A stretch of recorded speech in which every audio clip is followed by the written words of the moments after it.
हमारे साथ गोपाल कृष्ण अग्रवाल जुड़े हैं, राष्ट्रीय प्रवक्ता बीजेपी। गोपाल कृष्ण जी, बहुत बहुत स्वागत है आपका इंडिया डेली पर। पहला सवाल, कैसे कर पाए ये करिश्मा बिहार के अंदर 20 साल की सरकार के बावजूद एक प्रचंड मैंडेट 2010 के रिजल्ट को ऑलमोस्ट टच कर लेना, कैसे पॉसिबल हुआ? देखिए, जो हमने पटना में मोदी जी का जो रैली देखी थी, रोड शो, उसके अंदर जो लोगों का उत्साह दिख रहा था, जिस तरह से प्रचंड संख्या में लोग वहां पहुंचे थे, और उसके बाद जो उनकी अलग अलग रैली हो रही थी, वहां पे महिला, युवा, सभी किसान, सब वर्ग बहुत उत्साह के साथ पहुंच रहे थे। वो स्पष्ट दिखा रहा था कि बिहार की जनता ने ये निश्चय कर लिया है कि जो मोदी गारंटी है, विकास की गारंटी है, जन कल्याणकारी योजनाओं का घर घर तक पहुंचना का जो गारंटी है, भारत की जो साख है विश्व पटल पे बहुत मजबूत तरीके से आगे बढ़े, और विकसित भारत का मोदी जी का जो संकल्प है, उसमें बिहार की बहुत अधिक भूमिका होनी चाहिए। तो उस सब का प्रतिफल ही आज वहाँ की जनता ने भारतीय जनता पार्टी एनडीए को बहुमत दिला के उसको रेखांकित किया है। तो यह मोदी जी का जो कार्य गवर्नेंस मॉडल है, विकास का मॉडल है और उनकी गारंटी है, उसको जनता ने एक्सेप्ट किया। और भारतीय जनता पार्टी और एनडीए का जो ग्रास रूट पे कनेक्ट है, मुद्दों को उठाना, उनकी जनता तक सरकार की योजनाओं को पहुंचाना, कम्युनिकेशन का जो मॉडल है, वो अपने आप में बहुत अच्छी तरह से यहाँ पे प्रतिफल के रूप में दिख रहा है। हम धन्यवाद देना चाहते हैं बिहार की जनता को कि उन्होंने इतना अपना स्नेह और प्रेम पूरे एनडीए गठबंधन को दिया है और मोदी जी की गारंटी को एक्सेप्ट किया है। विपक्ष कहीं ना कहीं दबी आवाज में ही सही, हालांकि अभी ये रुझान है वोट चोरी की बात और सरकार चोरी की बात करने लग गया है, पूछने लग गया है, कह रहे हैं वोट इलेक्शन कमीशन ने मैनेज किया है।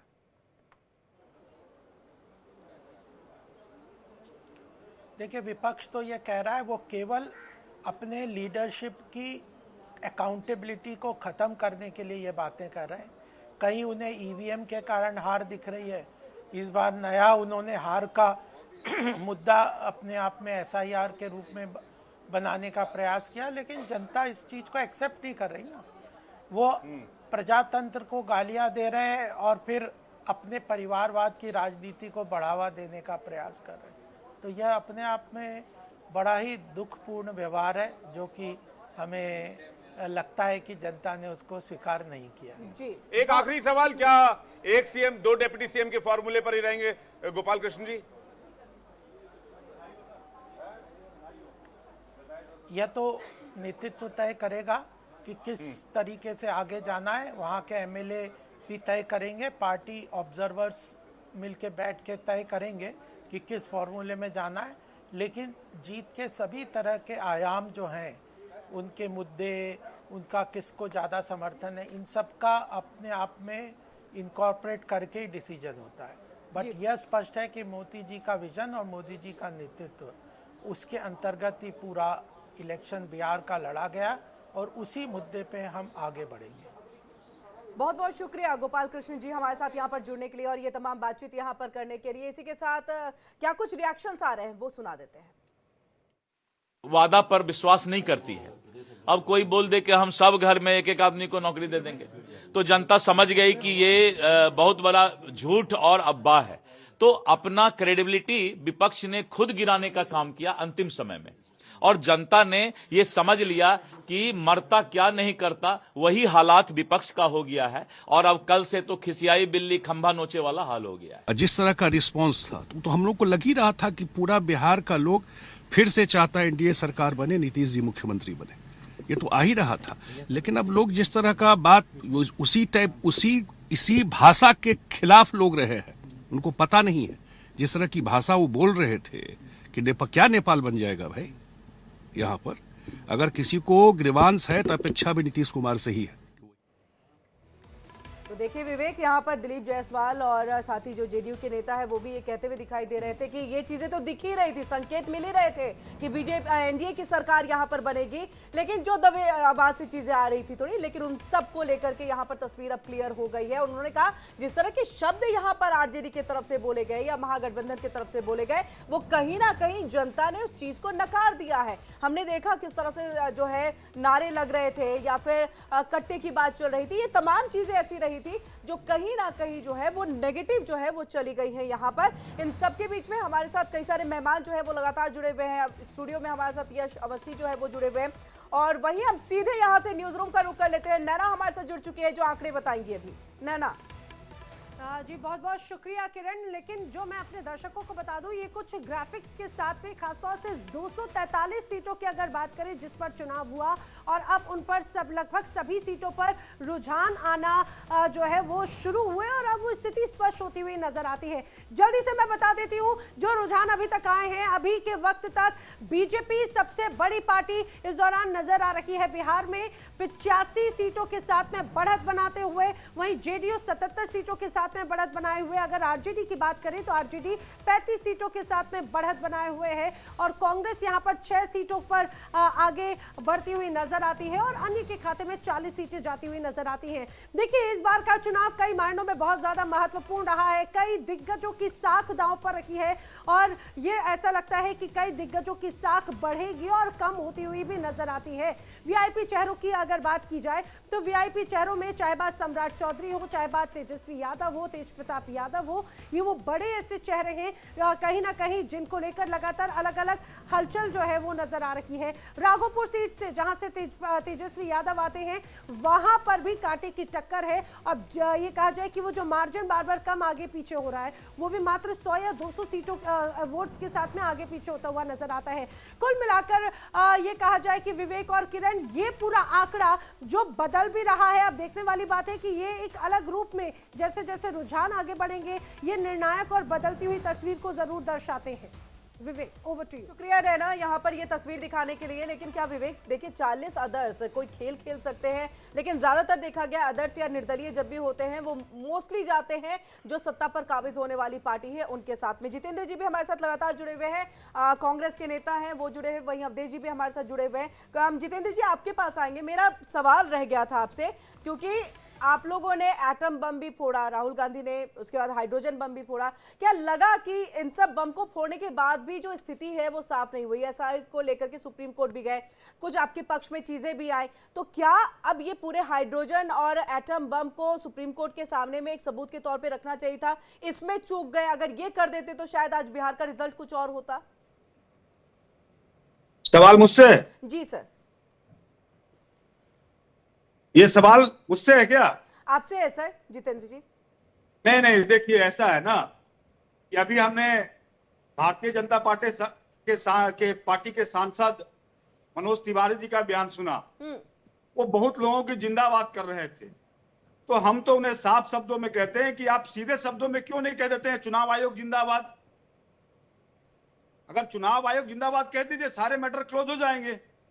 हम लोगों ने, हमारे नेता ने देश के सामने बाकायदा तथ्यों के साथ तमाम आंकड़े को रखा कि किस प्रकार नहीं, चुनाव आयोग ने बिल्कुल जितेंद्र जी, वोटों मेरा का सवाल मैनिपुलेशन इसी से किया जुड़ा है। कि ये शायद तथ्य सुप्रीम तो कोर्ट में वो विधिवत सारे सामने रखा तथ्य ना। रख देते। क्या इस देश के अंदर ब्राजील की मॉडल ने 25 बार वोट नहीं डाला है? जी, क्या एक घरों में, जिस जितेंद्र घरों में जी, 20 लोग रह सकते थे, मैं इसी पे आपसे चाह रही थी। 500 लोग नहीं है। जितेंद्र जी, आप मैं मुझे इसी ये पे, बताइए ना, जितेंद्र जी मेरी आवाज पहुंच रही है आप तक? सांसद दोनों हाथ में मार्क लगा करके दिखा रही है कि हमने वोट किया है। क्या ये बातें गलत है? नहीं जितेंद्र जी, वीवीपैट सड़क पर नजर नहीं आए हैं? जितेंद्र जी मेरी तो आवाज क्या पहुंच रही है चुनाव आप तक? आयोग ने कभी मेरी अपने आवाज तरफ पहुंच से रही है कोई जितेंद्र जी? सफाई दी है? तो निश्चित तौर पे परिणाम जो भी मुझे हो, लग रहा है जितेंद्र जी तक हमारी आवाज नहीं पहुंची। आवाज पहुंच रही है। मेरा सवाल यही कि ये सारे तथ्य, देखिए हम ये नहीं कह रहे गलत कह रहे सही कह रहे, तथ्यों को लेकर के वो हमारा काम नहीं, हम उसको जस्टिफाई नहीं कर सकते चीजें, लेकिन यही सबूतों को, इन्हीं तथ्यों को अगर कोर्ट में जाकर के रखा जाता तो शायद आज तस्वीर कुछ अलग होती। इसमें चूक गए क्या, ये मेरा सवाल है। के बीच रखा है, लेकिन जब संवैधानिक संस्था ही गड़बड़ी पे उतर जाए तो जनता क्या करेगी? इसका जवाब तो कुछ है ही नहीं। आपने देखा होगा कैंपेन के दौरान किस प्रकार लोगों का हुजूम महागठबंधन के पक्ष में हुआ करता था, किस प्रकार छात्र नौजवान नौकरी के नाम पर पीटते हो गए। सकता है ना बिहार में बदला हो, कानून व्यवस्था वो की हुजूम क्या नहीं हालत बदला थी, वोटर तो में। कहीं ना कहीं बिहार की जनता तो कुशासन से उबी हुई थी, वोट में लेकिन चीजें जिसके नहीं साथ बदली। चुनाव आयोग जैसा संवैधानिक संस्थान हो उसका कौन क्या बिगाड़ सकता है। मैं ये कह रही हूँ यहाँ जितेंद्र तो जी, ये हो बात सकता है। है वोट में नहीं बदला, मतलब जो कैंपेन नहीं, में लेकिन लोग आए, वो नहीं बदले, वोट नहीं किया उन्होंने। किरण जी, मेरा सवाल है थोड़ा सा अलग है, थोड़ा सा जितेंद्र जी के लिए। जितेंद्र जी थोड़ा नाराज नजर आ रहे थे, अभी कह रहे थे 12-1 बजने दीजिए, तस्वीर उलट जाएगी, पलट जाएगी। जितेंद्र भाई, तस्वीर उलट पलट तो गई, लेकिन प्लॉटिंग तो इलेक्शन यानी कि वोटिंग से ठीक 2 दिन पहले राहुल जी ने कर दी थी कि भाई जीते तो ठीक, नहीं जीते तो आपको क्या लाइन लेनी है आपको पता है, और सेम वही लाइन है। राहुल जी ने तो इसमें- देश के सामने जो चुनाव आयोग द्वारा जो किया गया कार्य को सामने रखने का प्रयास किया। आप उसके राहुल जी के द्वारा रखे गए तथ्यों में आप कमियां निकाल सकते हैं तो निकालिए ना। राहुल जी ने क्या कहा? राहुल जी ने तो कहा कि ब्राजील की महिला 25-25 जगह वोट करिए। क्या ये सही है या गलत है, ये मुझे बताइए। क्या नहीं, तो महाराष्ट्र के अंदर आप लोगों ने मैनिपुलेशन कहा नहीं कि हुआ? आप लोगों ने वोट हरियाणा चोरी के रोक अंदर दी। मैनिपुलेशन आप नहीं लोगों हुआ? ने कहा था ना, और आप लोगों ने SIR वोट चोरी जो हुआ, रोक दी। एक मिनट, SIR जो हुआ, SIR के माध्यम से क्या 45 लाख जो वोट काटे गए, हाँ। तो वो 45 लाख कौन लोग थे? चुनाव आयोग ने ये आंकड़ा क्यों नहीं दिया? चुनाव आयोग को ये आंकड़ा देना चाहिए था ना। सत्ता पक्ष के लोग बांग्लादेश घुसपैठिए की बात कर रहे थे, तो कम से कम चुनाव आयोग यह आंकड़ा देता कि 45 लाख में जो कम से कम 35 लाख घुसपैठिए हैं, तो ये भी तो आंकड़ा दे देता ना। दूसरी नहीं, बात, लेकिन किसी प्रथम भी- फेज में जो चुनाव हुआ था, किसी भी 2 सीट लाख पर- 7 लाख प्रथम फेज किसी में भी जो सीट चुनाव हुआ पर था, रीपोलिंग नहीं कराया गया, कहीं किसी ने किसी पार्टी ने आपत्ति नहीं जताई वोटर लिस्ट को लेकर, ये बात भी फैक्ट है ना। दूसरी बात ये कि चुनाव दर चुनाव हर बार वोटर लिस्ट में गड़बड़ी। कर्नाटक में भी इलेक्शंस हुए, कर्नाटक में आप जीत गए, आपने कर्नाटक का लिस्ट निकालकर सामने रख दिया। तो हम वहां की जीत गए, सरकार में लेकिन आपको गड़बड़ियां वहां औपचारिक किया तौर पर नहीं नहीं थी। रहना चाहिए था। नहीं, निश्चित तौर पे अगर आप मुझे बताइए, वहां की जनता ने ठीक है कांग्रेस पार्टी को जिताया, लेकिन वहां जो गड़बड़ियां हुई थी चुनाव आयोग के द्वारा, वो भी गड़बड़ियां राहुल जी ने तो हिंदुस्तान के पटल पर रखा था। तो क्या वो तथ्य जो है वो गलत तथ्य थे? नहीं, ये तो चुनाव आयोग तो कहता है, आप आकर यहाँ पर प्रूफ कीजिए, बताइए हमें दिक्कत क्या है, हलफनामा अब उनको दीजिए। क्या एविडेंस दिया अब जाए? प्रेस कॉन्फ्रेंस करके जब आप इतने आरोप लगा के फिर evidence, गायब हो जब जाते हैं। हमारे नेता के द्वारा इतने भाई, एविडेंस जितेंद्र हिंदुस्तान भाई, के पटल कोर्ट पर है, सार्वजनिक किए गए हैं, न्यायालय तो अब उन्हें है, कैसा एविडेंस दिया जाए? कचहरी है, जुडिशरी सिस्टम है, सुप्रीम कोर्ट है, कीजिए कोशिश। नहीं, कौन कहता हर है आप चीज लोग, के लिए, किसने रोका आप हर लोगों को? चीज के लिए, मतलब जो चीज सार्वजनिक तौर पे कही जा रही है और देश के तमाम अरे लोग भाई, भी तो इसको समझने के लिए तैयार हैं, न्याय तो कहीं से होगा ना। नहीं, न्यायिक व्यवस्था बनी हुई है ना। निश्चित तौर पे अब इस देश में यही बच गया है हाँ। कि संवैधानिक संस्थाएं, चुनाव क्या आयोग जैसे दिक्कत, नाराज हो संवैधानिक रहे हैं आप। संस्थाएं गौन हो जाए, और अब तो एक ही चीज बचता है कि कोई दूसरी संस्था फिर पैदा हो, जी। उसके दिशा निर्देश पे चुनाव हो। मेरे साथ यश कौशिक बने हुए हैं। यश, क्या वजह रही है महागठबंधन के नुकसान की?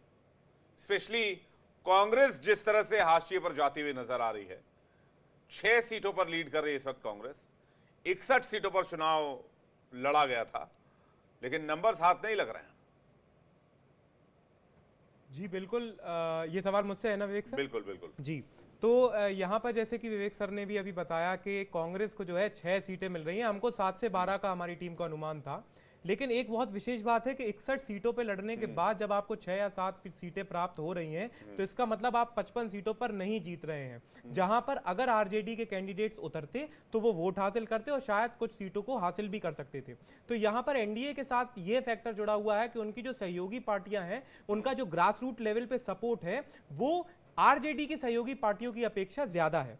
दूसरी चीज, हम लोग जब फेस वैल्यू नापते हैं, मापते हैं, तो उसमें मोदी जी की जो फेस वैल्यू निकल कर आती है वो आज भी आर्टिफिशियल इंटेलिजेंस बेस्ड सॉफ्टवेयर के अकॉर्डिंग इतनी है कि अगर वो कहीं जाते हैं, किसी क्षेत्र में रैली करते हैं, तो कम से कम 10,000 वोटों का अंतर आता ही आता है उस सॉफ्टवेयर से। और जो वो शब्द बोलते हैं, वो शब्द एक वर्ड है इंग्लिश में जिसको कहते हैं रिवर्बरेट, वो शब्द इतना एको करता है कि वो गांव और ग्रामीण के लोगों तक वो बात पहुंचती है। एक बहुत बड़ा स्लोगन आया था इसी कैंपेनिंग के दौरान महागठबंधन की ओर से, उसे माए बाप कहा गया था, माई बाप, MYBAAP। तो उसमें महिला, यूथ, मुस्लिम, यादव, माए से, और बाप से था बहुजन, अगड़ा, औरत कहते थे, और पुअर पीपल के लिए भी पी था। तो उसको जैसे ही वो स्टेटमेंट आया, उन्होंने कहा हम अगड़ों के भी साथ हैं, तभी राहुल गांधी जी ने यह स्टेटमेंट दिया कि भाई आर्मी के 10% में अगड़े ही अगड़े हैं। इस स्टेटमेंट में आर्टिफिशियल इंटेलिजेंस बेस्ड ही बात करता हूं, व्यक्तिगत अपनी रखने की बजाय।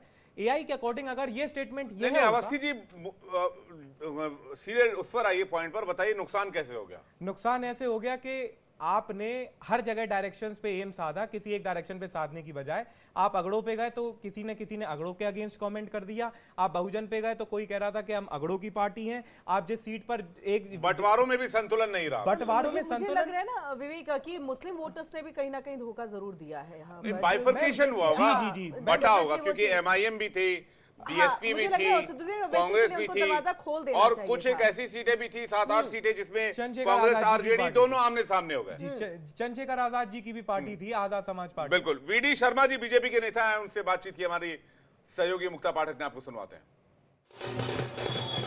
मेरे साथ इस वक्त मध्य प्रदेश के सांसद VD शर्मा जी हैं। चलिए इनसे पूछते हैं, सर क्या कहेंगे जिस तरह से जो बहुमत आ रहा है, और आपका जो अगर हम देखें तो आपने जहां 19 जगह प्रचार किया, 17 जगह पे जो है अभी जो है वो बहुमत आ रहा है, क्या कहेंगे आप? देखिए, ये जो चुनाव के परिणाम बिहार के अंदर आ रहे हैं, ये परिणाम बिहार के अंदर प्रधानमंत्री नरेंद्र मोदी जी ने जो विकास और नया बिहार बनाया, विकसित बिहार बनाया, हर गरीब के जीवन में खुशी लाने का काम किया।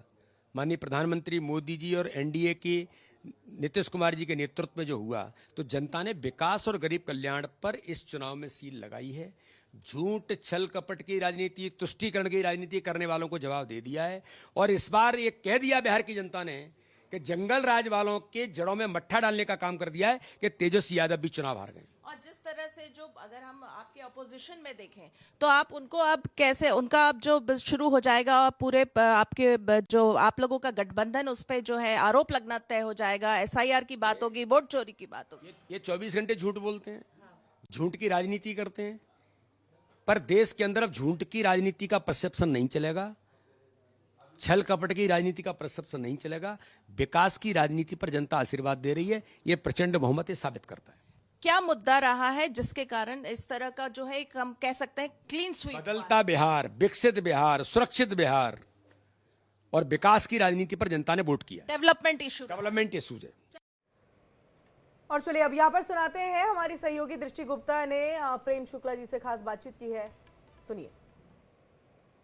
ये बताएं, इस बार जीत के प्रति कितने आश्वस्त दिख रहे हैं? लगातार रुझान आ रहे हैं NDA के पक्ष में। देखिए, आदरणीय नरेंद्र मोदी जी के नेतृत्व पर बिहार की जनता को जबरदस्त विश्वास है। जिस तरह से आदरणीय नरेंद्र मोदी जी ने बिहार का कायाकल्प करने के लिए केंद्र से लगातार योजनाएं भेजी, जिस तरह से बिहार की सड़क, बिजली, पानी का निर्माण हुआ, जिस तरह से भारत रत्न जैसा अलंकरण कर्पूरी ठाकुर जी को दिया गया, जिस तरह से जो है बिहार में जो है महिलाओं को सशक्तिकरण करने का काम किया गया, युवा को जो है विकास के मार्ग पर ले जाया गया, उन सब के कारण जो है बिहार की जनता ने जो सिर्फ हवाई वादे कर रहे थे, उन सबको नकार कर नरेंद्र मोदी जी के नेतृत्व को प्रचंड जनादेश देना निश्चित किया है। वही रुझानों में दिख रहा है।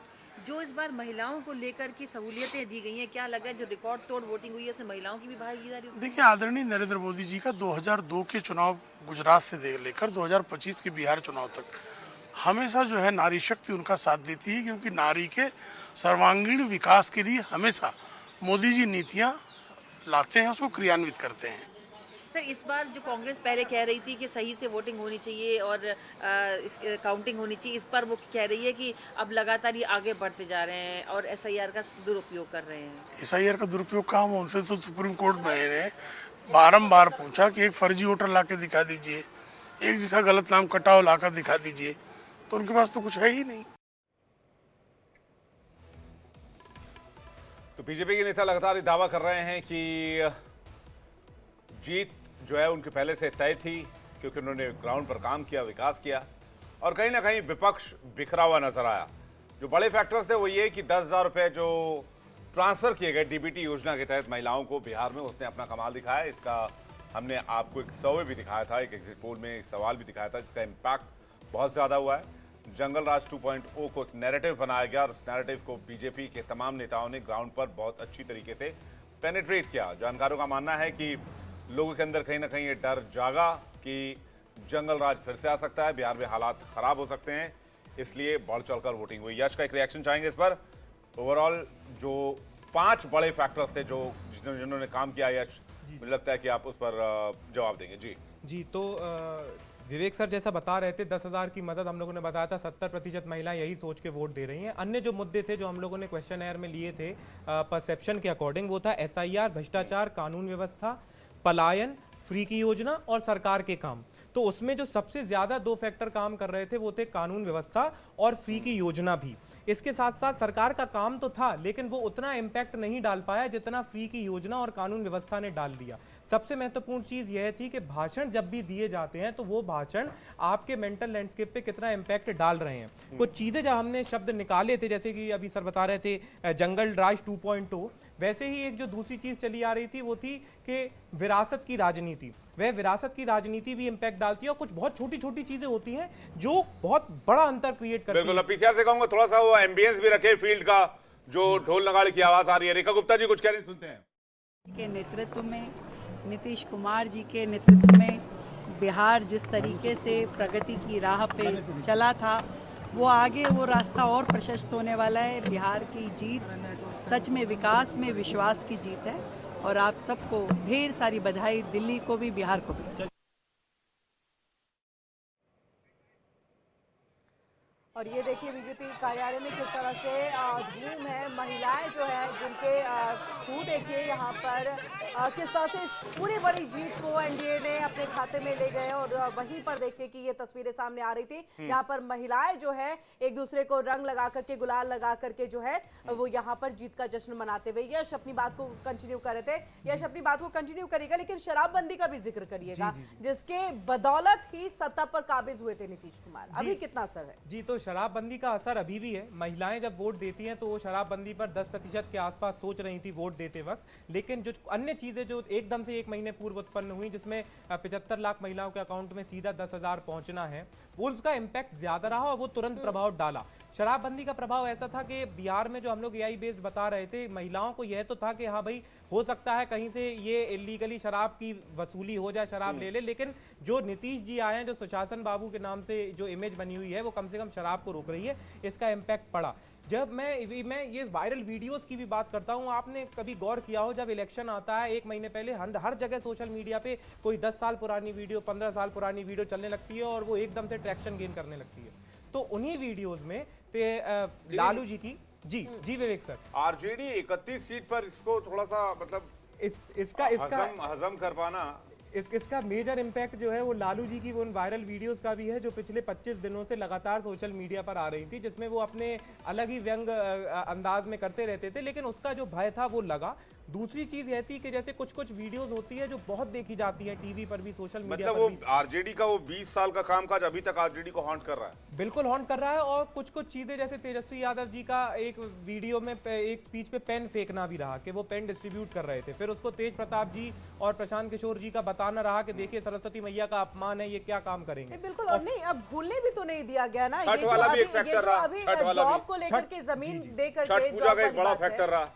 छठ पूजा से युवा वोटर्स ज्यादा बढ़े, और जो युवा वोटर्स जितने भी ज्यादा बढ़े, आप उसको गौर करिएगा। छठ पूजा को लेकर जो बयानबाजी हुई थी आरजेडी की तरफ से, जी, और FIR भी हुई थी जिसमें उन्होंने कहा था कि अगर हम नहीं जीतेंगे, सुनील जी थे, उन्होंने कहा था अगर हम नहीं जीतेंगे तो लड़ाई हो जाएगी। इसका भी इम्पैक्ट रहता है। तो फिर जब वो ये आता है कि और बीजेपी ने उसे डायरेक्ट कनेक्ट किया कि भाई विपक्ष जो है, महागठबंधन जो है छठ पूजा का अनादर कर रहा है। यह चुनाव हमारे आर्टिफिशियल इंटेलिजेंस अकॉर्डिंग से लालू जी की पूर्व की छवि पर ही लड़ा गया था, रेदर देन तेजस्वी जी की नई। लेकिन स्मार्टली तेजस्वी यादव ने इस चीज को कर्टेल करने की कोशिश की। उन्होंने कभी भी कैंपेन में अपने परिवार को आगे नहीं रखा।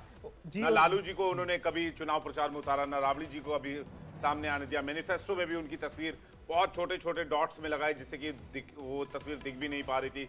तो वो एक कोशिश तो की, लेकिन उसका वो फायदा नहीं ले पाए। एनडीए ने उसे सफल नहीं होने दिया। जंगल राज 2.0 का नैरेटिव करके वो बड़ी कवरेज लगातार जारी है। आपके पास वापस लौटेंगे। ये लालटेन बुझने की तस्वीर है, ये लालटेन किस तरह से बुझा। जेडीयू के तीर से लालटेन का शिकार कर लिया गया है। ये कुछ इसी बुझा तरह दिया से गया, बुझा दिया हाँ, गया। इसी तरह से परिलक्षित करते हुए, और ये इन्होंने लालू जी का गेटअप लिया हुआ है। बस बस